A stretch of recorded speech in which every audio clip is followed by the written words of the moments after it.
Jadi mungkin masa kecil saya itu sedikit berbeda dengan kakak-kakak saya.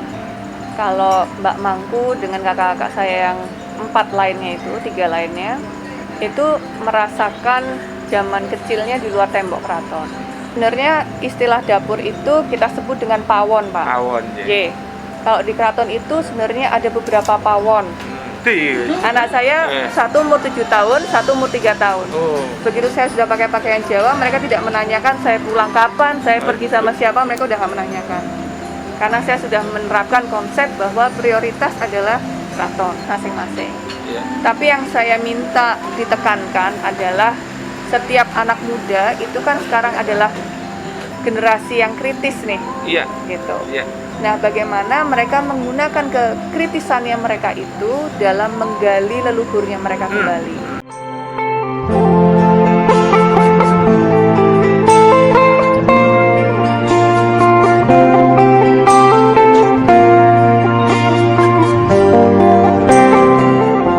Indonesia, negeri nan elok, bagaikan sepotong tanah surga yang kaya budaya dan objek wisata. Keanekaragaman budaya dan kekayaan alamnya yang membentang dari Sabang hingga Merauke, dari Myanmar hingga Pulau Rote, sungguh indah nan mempesona dengan semboyan Bhinneka Tunggal Ika.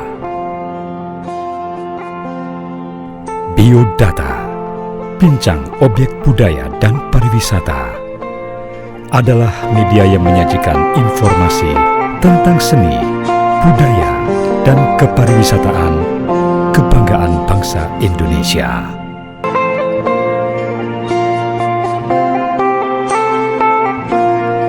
Biodata memang istimewa.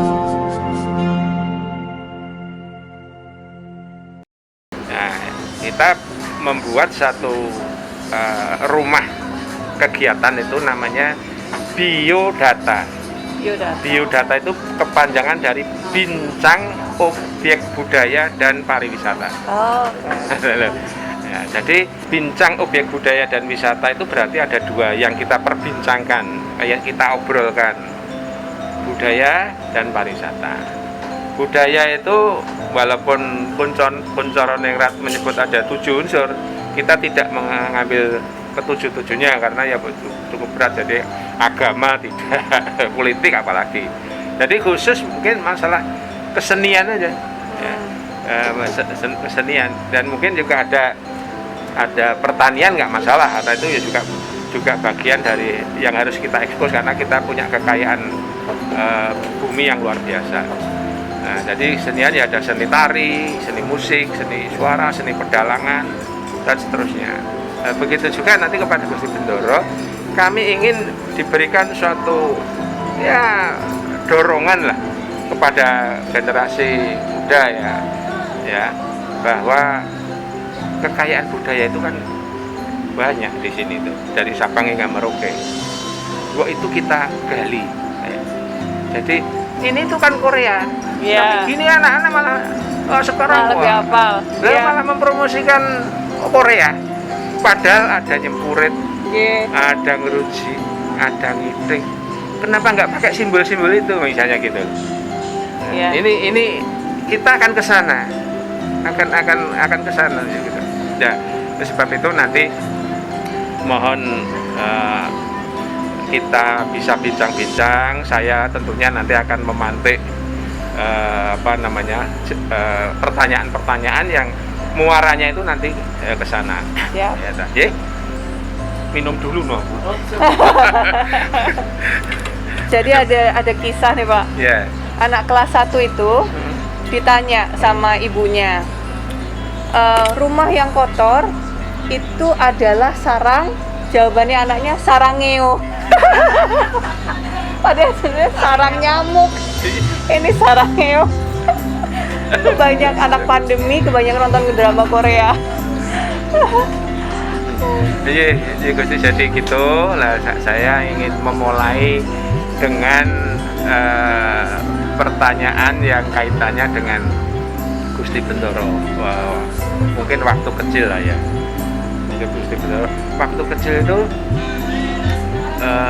mungkin bisa diceritakan kepada kami suasana di dalam tembok keraton ya, yang kaitannya dengan mungkin ya berkesenian, apa nari, apa musik, mungkin juga ada yang bisa disampaikan masalah apa ya, kuliner ya, kuliner yang dinikmati oleh Gusti Bendoro waktu kecil. Apakah itu masih ketemu di dunia yang sekarang ya? Tapi saya masih suka makan ini Songgo Buwono. Wah, itu jos itu lah. Mungkin ada menu-menu lain. Nah, pokoknya masa kecilnya Gusti Bendoro lah. Gitu. Monggo. Jadi mungkin masa kecil saya itu sedikit berbeda dengan kakak-kakak saya. Kalau Mbak Mangku dengan kakak-kakak saya yang 3 lainnya itu merasakan zaman kecilnya di luar tembok keraton. Sedangkan kalau saya itu 3 tahun sudah masuk ke dalam keraton. Jadi saya nggak punya memori main dolan di rumah orang gitu. Kan dulu kita tinggalnya di dekat pabrik tebu ya. Kalau kakak-kakak tuh sering bilang, iya kita dulu ngejar kereta tebu, terus nyolong 1, gitu-gitu. Saya nggak pernah ada memori seperti itu, karena memang dari umur 3 tahun sudah masuk dalam keraton. Nah, ya kehidupan saya sebenarnya sih, kalau saya lihatnya memang cukup biasa ya. Tapi hal-hal yang kecil seperti nginep di rumah teman, itu main di rumah teman tuh saya nggak pernah merasakan. Jadi lebih baik mereka itu main ke rumah saya. Satu sisi karena bisa dimonitor sama orang tua, tapi satu sisi lagi teman-teman lebih senang main ke rumah saya karena memang banyak mainan dan lebih luas dan lain sebagainya. Jadi itu yang hal-hal yang saya tidak pernah rasakan, Pak. Tapi memang dari kecil bukan dituntut ya, tapi kami karena dekat dengan budaya, jadi kami pun juga akhirnya terjun ke situ.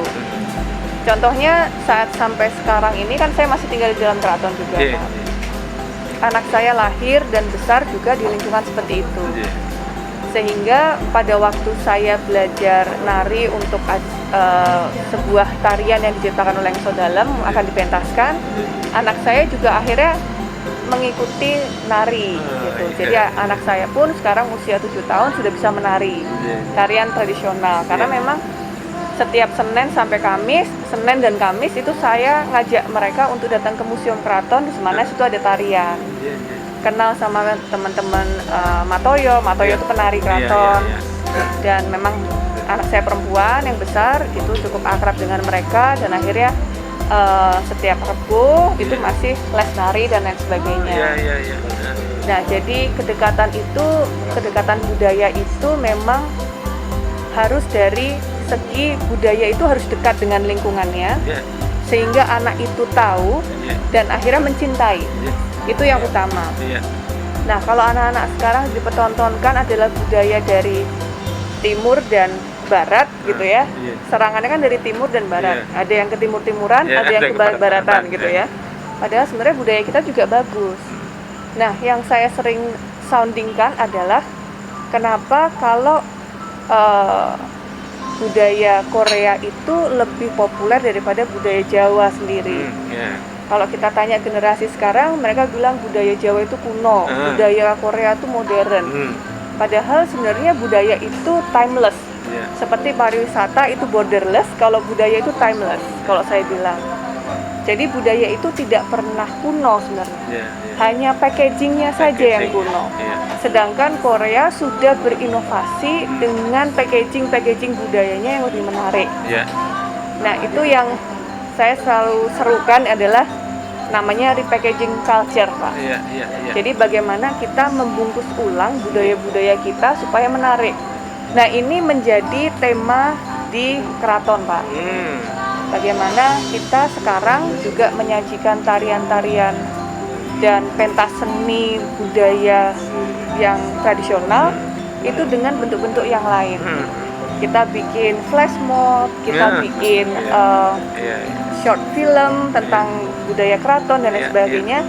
Itu dikarenakan tema ini Pak, di packaging culture, kurang lebih gitu. Nah, jadi dari kecil memang saya nggak tahu dunia lain, saya tahunya di dalam tembok keraton.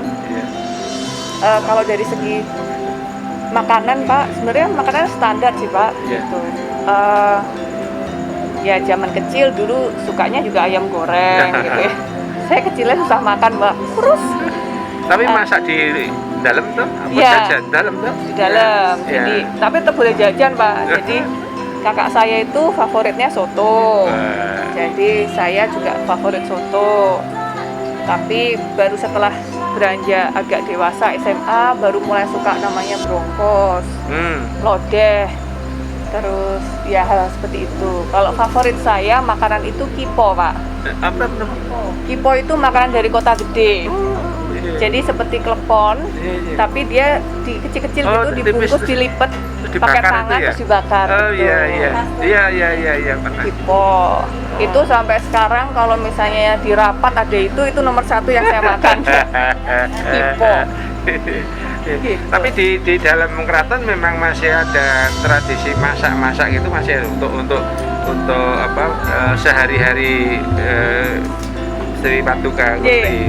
Masih ya? Masih. Yang tadi lodeh, brongkos. Jadi sebenarnya istilah dapur itu kita sebut dengan pawon Pak. Pawon. Kalau di keraton itu sebenarnya ada beberapa pawon. Jadi pawon yang khusus untuk penyiapan sehari-hari itu ada sendiri, tapi untuk yang secara di keratonnya juga ada sendiri. Jadi yang saya maksud adalah ya kalau yang di pawon kami sendiri, Keraton Kilen itu biasanya memang apa yang kita senengin lah biasanya gitu ya.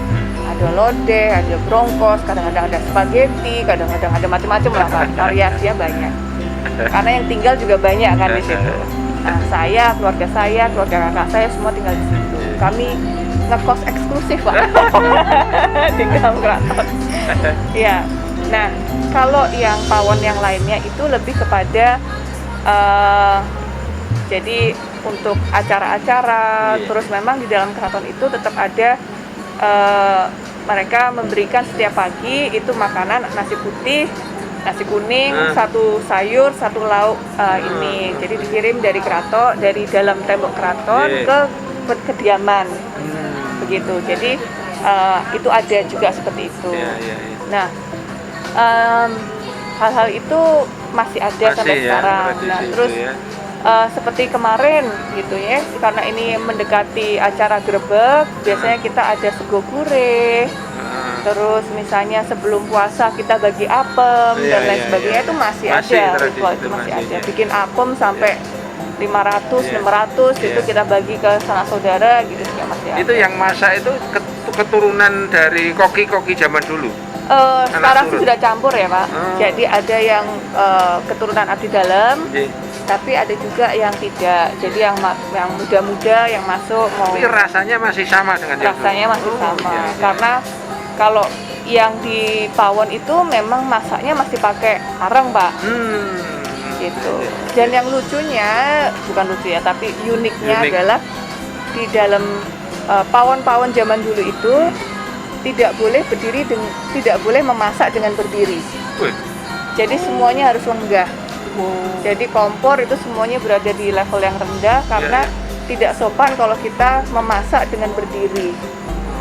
Begitu. Jadi dedek berdiri gitu. Sekarang kayak kompor gas berdiri. Iya, kompor gas berdiri. Semua ininya tinggi ya dapurnya. Jadi kalau itu semuanya rendah. Masih duduk. Ya, tradisi itu masih ya. Sambil duduk, sambil masak. Kayak gitu.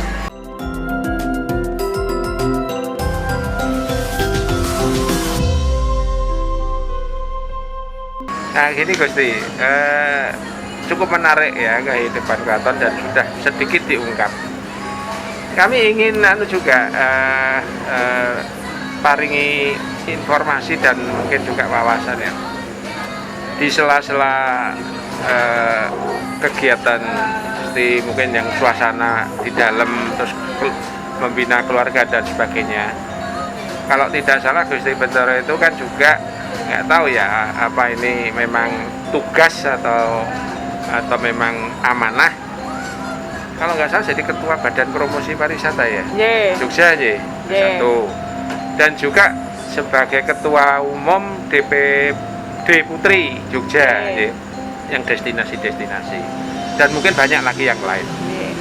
Nah, selain tentunya nanti kami ingin diberikan satu rumus ya, tata cara mengelola keluarga, mengelola organisasi, kemudian ya memikirkan secara keseluruhan kemajuan dan perkembangan destinasi maupun promosi. Ini kan tentunya ya ada teknik ya, teknik sendiri. Itu barangkali bisa juga diinformasikan. Destinasi di Jogja itu kan cukup banyak, luar biasa. Dan sekarang bermunculan, menjamur, ada ya di daerah utara itu ya, embung apa namanya itu, terus Sambi, Tegok Sambi, wah luar biasa. Belum yang daerah dekat Prambanan sana, belum yang di pantai sana, banyak lah pokoknya sekarang luar biasa. Nah itu kan bagian dari destinasi yang menjadi tanggung jawabnya Gusti Bendoro ya. Terutama di tugas putri ya. Sementara juga tugas mempromosikan di tengah suasana pandemi seperti ini. Nah gimana kiat-kiat Gusti Bendoro untuk menjaga tadi keseimbangan ya rumah, ya ini, ya organisasi, ya sampai jam sekian juga belum kondur wiwit esok. Nah, ini kan sesuatu yang harus saya expose ya. Gusti Bendoro tokoh muda, bentar lagi kan Hari Sumpah Pemuda juga. Jadi nanti bisa ada pesan-pesan pada mereka. Kok bisa gitu loh. Sampai tadi malah aku tahu tidak pernah lihat dunia luar sini jero kraton tok. Ini kan sesuatu yang unik, menarik, yang perlu kita ketahui. Monggo Gusti. Baik, jadi pertama-tama saya jadi sebagai putri keraton, saya punya tugas, punya kewajiban, punya pekerjaan gitu. Ini masing-masing tugasnya. Jadi yang utama adalah kami tidak boleh mencari uang di dalam keraton, itu utama. Jadi saya bekerja pun akhirnya bekerja saya punya usaha sendiri dan lain sebagainya. Karena kalau ikut kantoran tentu tidak fleksibel waktu saya. Lalu itu menjadi sumber mata pencarian saya. Tidak bisa kami istilahnya ya, kami itu kan bukan kerajaan yang dapat upeti gitu kan, bukan seperti Inggris yang digaji oleh pemerintah untuk pangerannya sekian ratus juta dolar gitu ya, boten juga gitu. Kami itu harus mencari sendiri dan itu memang menjadi kewajiban kami. Yang tugas saya di dalam itu adalah utama. Jadi tugas di keraton itu menjadi prioritas. Apapun harus saya letakkan untuk saya memenuhi kewajiban tersebut. Kewajiban saya di keraton itu selain menjadi putri yang ngasal dalam dan ini segala macam, saya menjadi penghageng Kawedanan Hageng Nitya Budaya. Menapa itu? Tugas-tugasnya apa itu? Penghageng Kawedanan Hageng Nitya Budaya itu adalah singkat katanya mungkin contohnya adalah Kementerian Pariwisata dan Ekonomi Kreatif. Kemenparekraf dan Kearsipan. Oh iya, waduh gajinya gede. Jadi di bawah saya itu ada 3 departemen. Satu adalah unit usaha wisata keraton.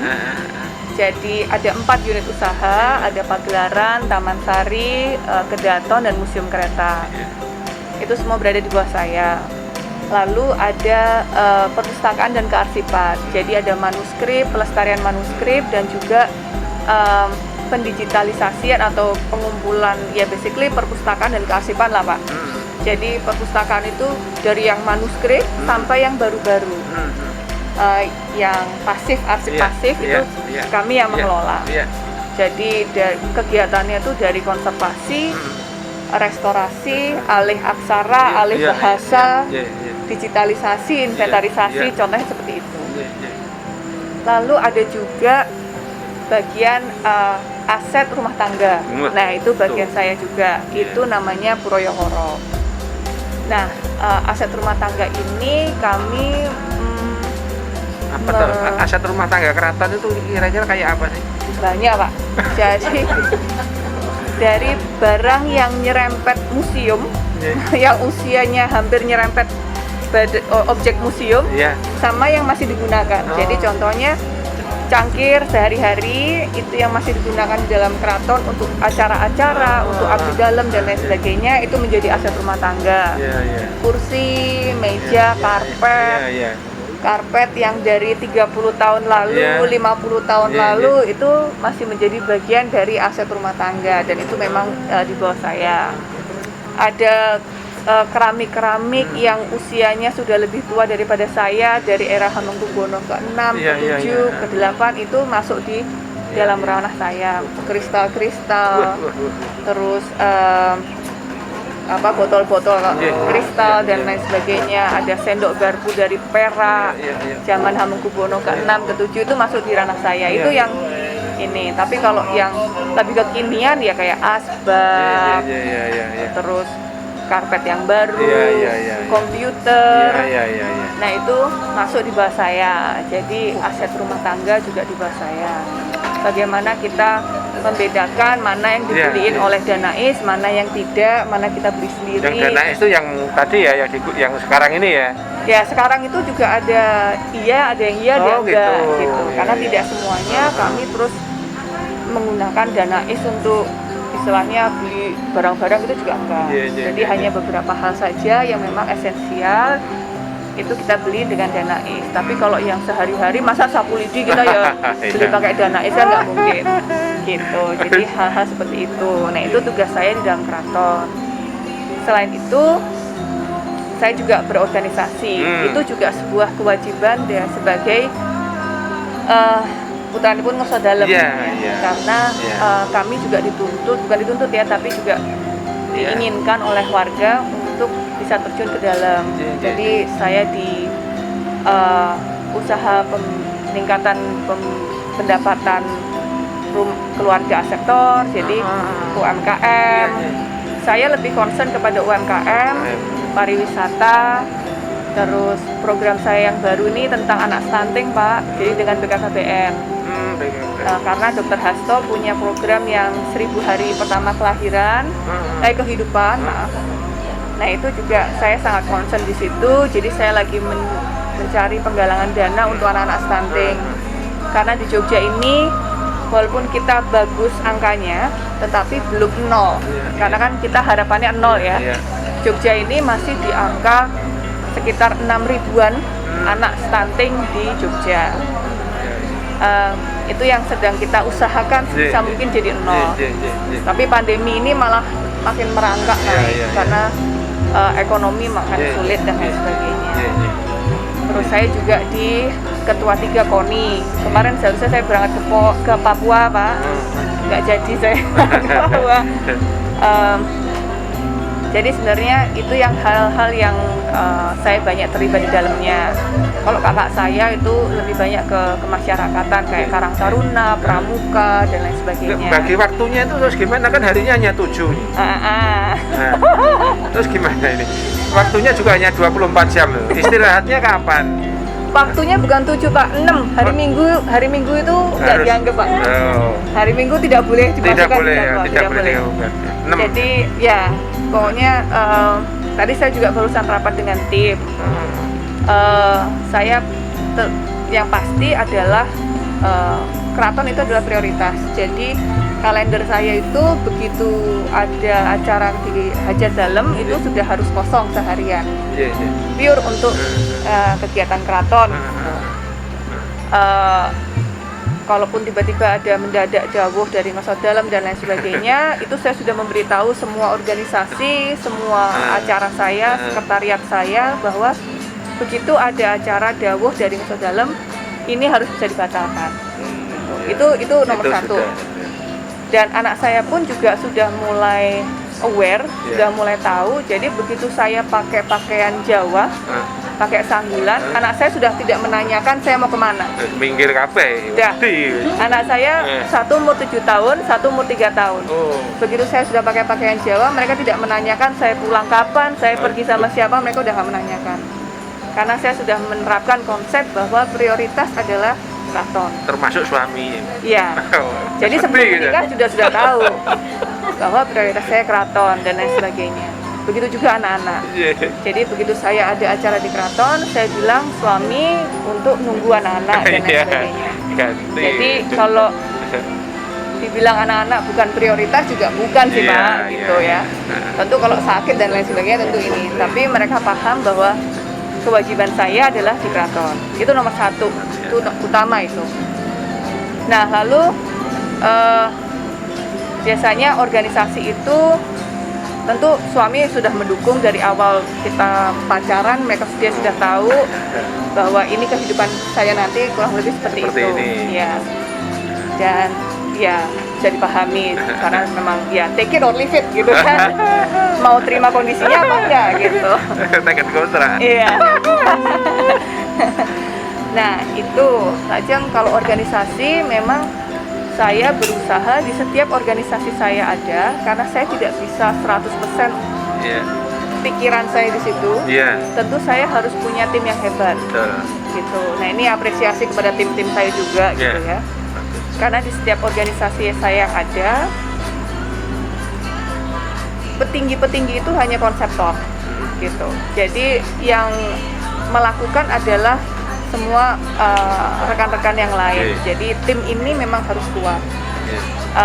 Sebisa mungkin, jadi begitu saya masuk di sebuah organisasi, timnya harus kuat. Kalau nanti harus menunggu perintah dari saya, itu saya udah nggak bisa. Karena mereka harus bekerja. Oke, visinya kita apa? Kita konsultasikan. Jadi seminggu itu hanya ketemu saya sekali misalnya. Nah, nanti minggu depan tinggal memberitakan lagi. Yang kemarin PR-nya sudah dikerjakan, terus PR minggu depan apa. Jadi ini yang saya terapkan sudah agak lama sehingga sudah mulai berjalan. Terutama organisasi-organisasi yang memang sudah bersama saya lebih dari 2 tahun, biasanya sudah mulai lancar, bisa saya tinggal. Nanti kalau sudah seperti itu, saya bisa ke organisasi yang lainnya dan sebagainya. Itu yang coba saya terapkan. Jadi kurang lebih seperti itu. Tapi kalau untuk usaha saya pun, bisnis saya itu juga konsepnya seperti itu. Jadi saya punya waktu itu di 2 tahun ini. Setelahnya sudah perusahaan ini sudah harus bisa jalan tanpa harus ketemu sama saya setiap hari. Jadi target saya adalah begitu 2 tahun saya move on begitu. Karena nggak mungkin pemikiran saya terus stuck selamanya di situ, juga tidak bisa. Waktu saya juga tidak segitu banyaknya.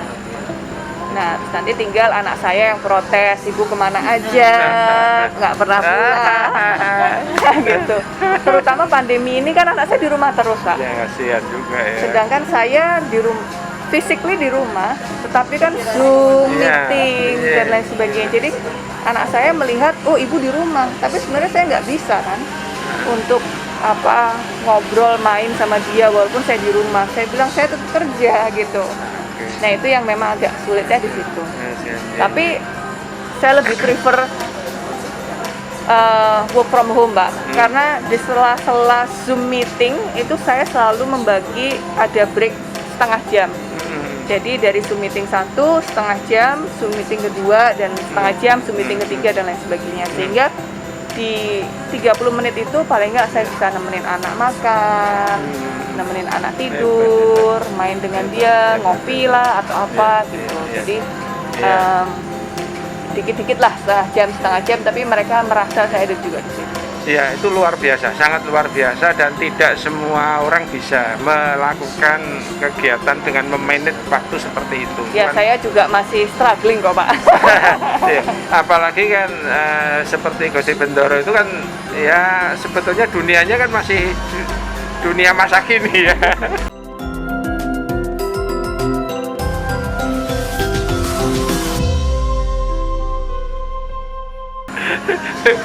ini yang sudah.